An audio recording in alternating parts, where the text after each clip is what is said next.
Les vidéos précédentes, les 5 vidéos précédentes, on a abordé la notion des phaseurs. On a défini ce qu'est un phaseur et les réactances inductives et capacitives d'un condensateur et d'une bobine. Là, on va faire cet exercice, c'est le premier d'une série de plusieurs. Là, on a devant soi deux signaux alternatifs sous forme cosinusoïdale et sinusoïdale.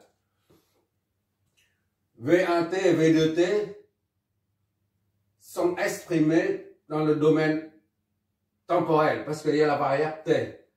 Maintenant, notre boulot consiste à déterminer le phaseur V1 et V2, c'est-à-dire actuellement les deux signaux sont dans le domaine temporel.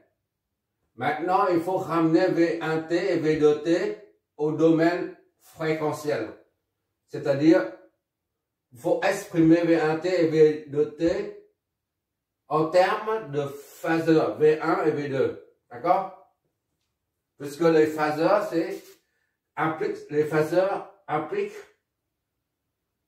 la fréquence, tandis que une fonction, en fonction du temps, là, se situe dans le domaine temporel, d'accord?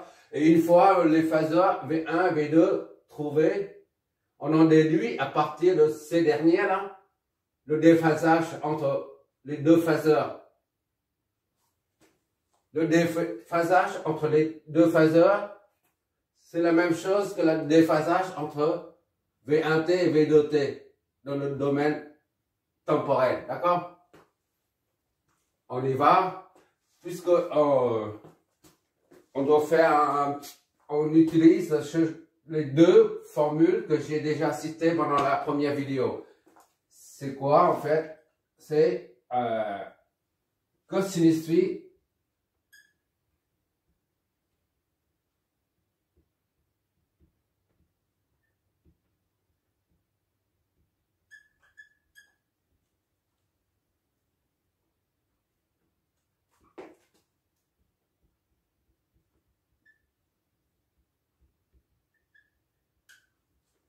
Voilà, ces deux formules sont très importantes pour la transformation des signaux. Quand on a deux signaux, un qui est sinusoïdal et l'autre c'est cosinusoïdal, c'est un exemple. Comme d'habitude, on sait qu'une fonction sinusoïdale, c'est comme ça. Et cosinusoïdale, elle est comme ça. D'accord? Le cosinus, c'est pair, tandis que sinus, c'est impair. C'est la raison, c'est difficile à travailler avec cosinus, avec sinus. Sinus, c'est impair, tandis que cosinus, c'est pair. On a déjà dit ça pendant les deux premières vidéos. C'est la raison pour laquelle on travaille toujours avec le cosinus. D'accord? C'est une règle. Tu peux travailler avec les sinus, mais il faut tenir compte du signe opposé, le signe moins, chaque fois. Tandis que le cosinus, c'est facile à travailler. Donc, on transforme les sinus en cosinus, tout simplement. D'accord? Rien n'empêche de transformer cosinus en sinus, d'accord? On est d'accord là-dessus. Donc, dans notre cas là, ici, on va transformer le sinus en cosinus. Et après, on va comparer. D'accord? Bon, prenons V1. V1t est égal à moins 4 sinus de 500 t plus 25. Or, on doit transformer ça en cosinus pour pouvoir comparer. Sinus phi est égal à cosinus phi moins 90. D'accord? Donc, tu tu considères ça, tout ça comme un angle. D'accord? Comme phi, par exemple. D'accord? Donc, V1t est égal à moins 4. Sinus, ça devient cosinus. D'accord? Ça, tu remets. Phi, ça correspond à tout ça. C'est-à-dire 500 T plus 25 degrés. D'accord? Moins 90. Je suis déjà à genoux.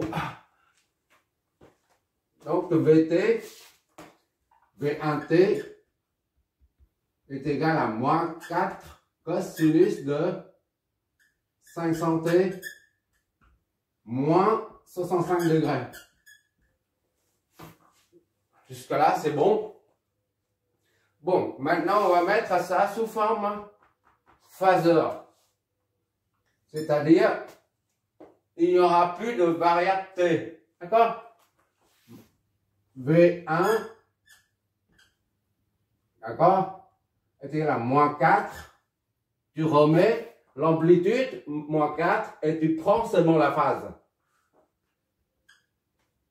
Ça, c'est la phase, moins 65 degrés. D'accord? Pour comparer, tu mets toujours en phaseur positif. Ça, c'est, il ne faut pas oublier ça. Pour l'instant, tu as un moins là. Or, tu sais que, disons, tu as ici, ça c'est moins 4, et ici c'est moins 4,65. Moins 4, disons, ici comme ça. Bon, comme ça en gros. Moins 65 degrés. D'accord? Et si tu prends plus 490 encore. D'ici, à partir de là, tu prends plus 90. 180, qu'est-ce que je raconte? 180, d'accord? 180, ça fait combien ça? Ça fait l'opposé. D'accord? Tu fais 180, ça c'est ici. Et maintenant tu prends ça comme repère à 0. Et tu prends 180 plus 180 degrés. Ça son opposé. D'accord? Ça c'est V1 tout à l'heure, qui est négatif là, moins 4 et moins 65. Maintenant, pour avoir plus, il suffit de, pour supprimer le moins, V1 ça devient ici là. Disons V1', d'accord? Pour supprimer le moins là, il suffit de rajouter 180 degrés. C'est-à-dire, à partir de moins 65 là, tu prends comme repère, tu parcours 180 degrés. D'accord? Ça devient plus là. Il n'y a plus moins là. Ça s'oriente vers le bas là, sur l'axe négatif. Maintenant, c'est l'arc positif là. Tout est positif là. D'accord? Ça fait 4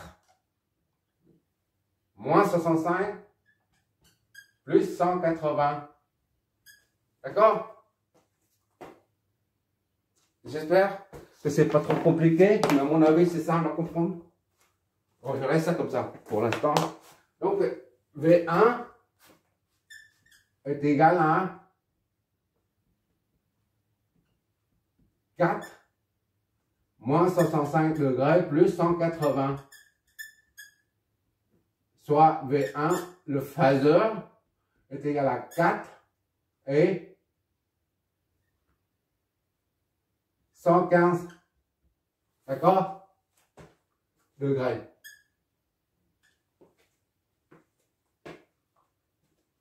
Ça c'est primo. On a répondu à ça. Déterminer le phaseur V1, V2. Maintenant on a V1. Et V2, V2T là, est égal à 5 cosinus de 500 T moins 40 degrés. Ça, V2T est déjà sous forme cosinusoïdale. Donc, on t'a pas converti en sinusoïdal, d'accord? Parce qu'un phaseur, c'est, on a dit, la partie réelle le phaseur, c'est la partie réelle, disons, phaseur Z, pour que ça soit plus général. C'est la partie réelle, un petit rappel, de Z phi. La partie réelle, c'est cosinus. Donc, on exprime en cosinussoïdal, d'accord? Là, V2, en phaseur, en termes de phaseur, c'est 5 et moins 40 degrés. C'est d'accord? Ici, tu as un signe moins là. C'est pour ça que tu es amené à transformer en positif. Plus. D'accord? Tu mets un plus si tu veux. Ici, on l'enlève. Ah, ici, c'est un plus. Bon, t'arrêtes à ce niveau-là. Tu n'as pas besoin d'ajouter ou d'enlever 180. Et à partir de là seulement, maintenant, on va comparer.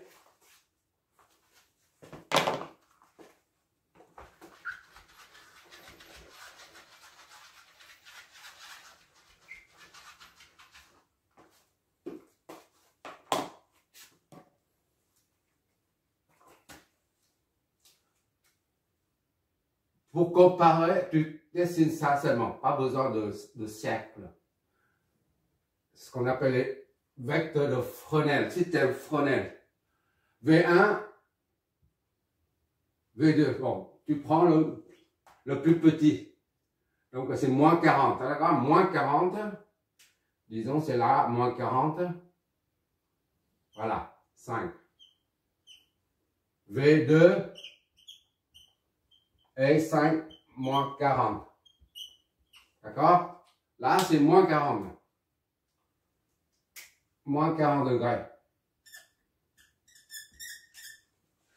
Et maintenant, V1, c'est 100. C'est toujours par rapport à cet axe-là. D'accord? Ça, c'est 0. D'accord? Et maintenant, tu prends 115. 115, c'est à peu près comme ça. Voilà. 90, d'accord? Et ça, c'est 115.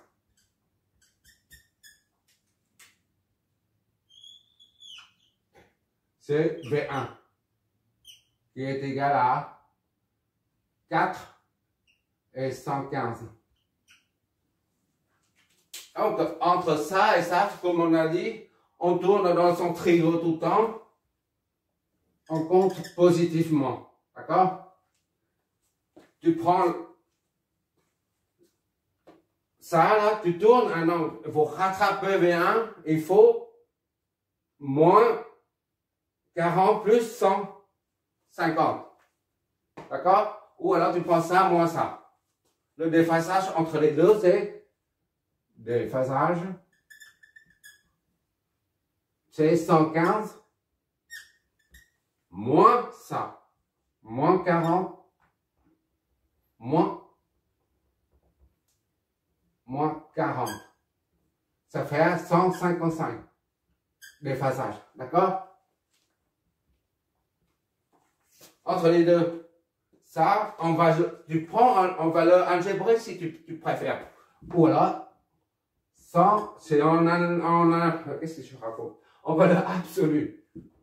115 plus, tu prends ça, absolu, plus, moins 40. Voilà.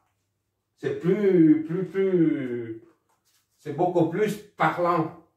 D'accord? Là, c'est un peu tordu. Par contre, tu prends la valeur absolue. Et ça te donne directement 155 degrés de phasage. D'accord? Je te recommande de faire comme ça.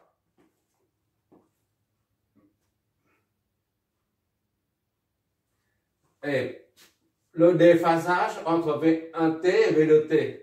Ça, c'est le déphasage entre le phaseur 1 et le phaseur 2. Et bah, maintenant, comme on a dit, ça, c'est domaine fréquentiel. D'accord? Où E, J, oméga T est implicite, c'est-à-dire E, 500T, J, 500T est implicite. D'accord? Un phaseur dépend toujours de la fréquence. C'est pour ça un phaseur, c'est une grandeur dans le domaine fréquentiel. Idem ici. Maintenant, tu ramènes ces deux valeurs-là, ces deux phaseurs dans le domaine temporel. C'est-à-dire, là, c'est V1T. on revient au début. Ça donne 4, c'est l'amplitude, d'accord? L'amplitude, c'est 4. Et cosinus de oméga t, c'est 500t plus 115 degrés, d'accord? V de t, idem. Tu mets l'amplitude, c'est 5, cosinus 500t moins 40. Voilà. Au lieu de calculer le déphasage entre V1 et V2 dans le domaine temporel, eh ben, tu calcules dans le domaine fréquentiel. D'accord? Le signal, là. On vérifie pour voir si c'est bon. Ça, par exemple, on a ça là, V1 là. V1t est égal à 4 cosinus de 500t plus 115 degrés. On va voir si on tombe sur sin. Sur sin est quelque chose. Or, cosinus est égal à sinus phi plus 90. D'accord? Cosinus de phi, on considère ça comme phi. Tout ça comme phi. D'accord? Comme phi. Bon. V1t est égal à 4 fois cosinus de phi est égal à sinus de phi, c'est-à-dire tout ça. 15, d'accord? Plus 90. Voilà. Qu'est-ce que ça nous donne? On contrôle pour voir si on a à partir ça équivaut à ça. Équivaut à ça ou pas. D'accord? On vérifie ici, V1t ici, c'est ce côté-là. Le monde de droite est égal à moins 4 sinus 500t plus 25 oméga, 25 degrés. Bon, on continue. V1t est égal à 4 fois sinus de 500t. On peut oublier 500t. Hein. 205. 5 degrés. D'accord? Puisque oméga t est constant, on l'oublie. Hein? On l'oublie, on met simplement sinus oméga t. Voilà. Pour simplifier la vie. Ici c'est 500, ici aussi 500. C'est toujours la même chose. 205 degrés. Voilà.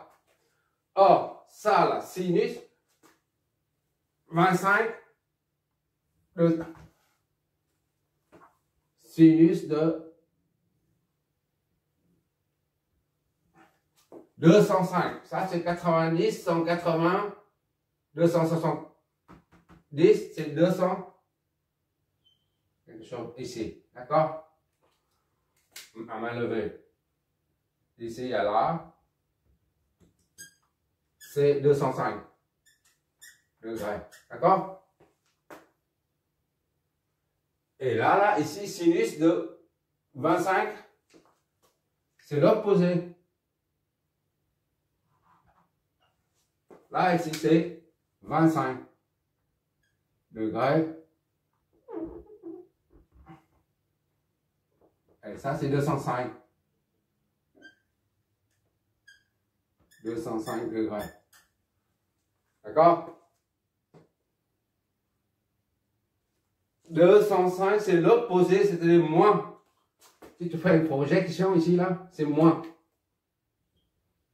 Là, c'est moins.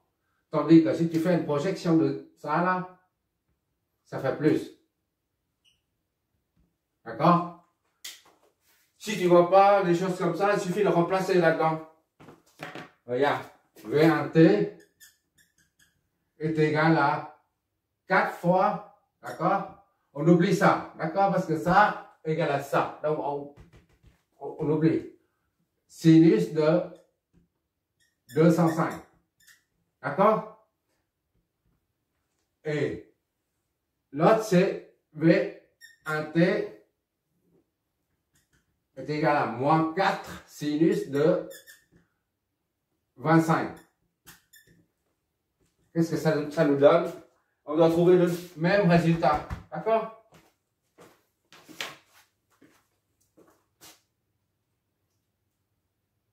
Sinus 4 fois sinus de 205.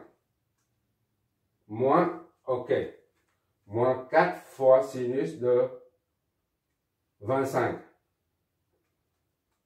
Voilà.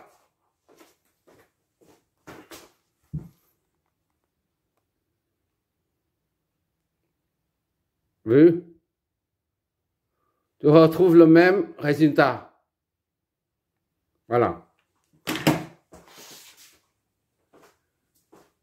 À partir du phaseur, qui est dans le domaine fréquentiel, tu ramènes, tu transformes le phaseur en une fonction temporelle. Et ça, le première vue, tu vois qu'il y a une sacrée différence. Mais lorsque tu transformes et tu calcules, tu vois bien qu'on trouve le même résultat. V1T ici, là, c'est moins 4 sinus machin. Alors que, on voit ici, c'est 4, il n'y a plus de moins. Et sinus, c'est du cosinus 115 qu'on a fait depuis tout à l'heure. D'accord? Maintenant, tu as compris à peu près ce que c'est un phaseur. Mais l'utilité des phaseurs ne s'arrête pas là. Ça va très très très loin les phaseurs. Si par exemple, si tu, c'est ce qu'on va absolument faire d'ailleurs, les composantes symétriques. Alors là, si tu n'utilises pas les phaseurs, eh ben t'es jamais sorti de l'auberge. Tu ne veux pas analyser le système. Les composantes symétriques sans le phaseur, c'est impossible, impossible. Ça devient inextricable, d'accord? Donc, l'utilité des phaseurs s'étend dans tous les domaines, en fait. Bon. Maintenant, on va faire un deuxième avec l'addition-multiplication des phaseurs. Merci d'avoir regardé.